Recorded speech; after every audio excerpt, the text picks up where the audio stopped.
Әлеуметтік сала бар, мына денсаулық сақтауда қанша азаматтарымыз бар. Сол бағыт бойынша жұмыс жасауымыз керек деп ойлаймын. Сосын кейін негізінде бағанадан біраз әңгіменің басын қосып отырмыз ғой, маған бір ой келіп жатыр. Шынында да біріншіден мына бірінші болып отыр осындай пікірталас, өйткені осы уақытқа шейін сарапшылардың монологы болатын.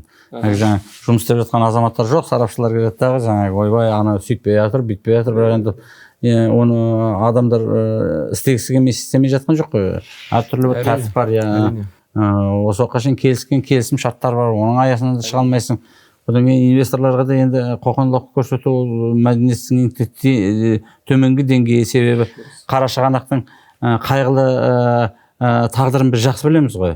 Қарашығанақты біз кеңес өкіметіне қалай қабылдап алдық, қалай алып қалдық, ол тіпті оның ар жағындағы тарихта мысалға білмейтіндер оны түсінбейді. Мысалы ол жерде шынына келгенде ұлттың болашағы әуелі жатты, үлкен бір дау болды, бірақ дегенменен алып қалдық. Бірақ оны қандай жағдайда алып қалдық, оны қайттан тірілту керек болды. Ол қазіргі таңда әдемі экономикаға жаңағы бір үлкен үлесін қосып жаңағы тіреуге айналды. Бірақ оған шейін істелген жұмыстар сол кездерде мысалға келісілген келісімшарттарды мен кей кезде бір сынап жатқан кезде дұрыс та қабылдай алмаймын. Мысалға ол сол кездегі жағдайға, реалияға сай болды.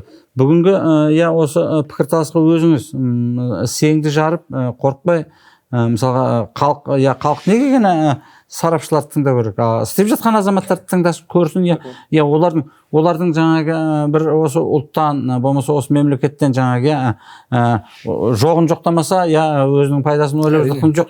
Әрқайсысы барғаннан кейін шынында да отанын, халқын сүйетін қалыптасқан азаматтар мемлекеттің дамуына өзіңіздің енді әрине сіз де бұл қызметке келмес бұрын әртүрлі деңгейлерден өттіңіз.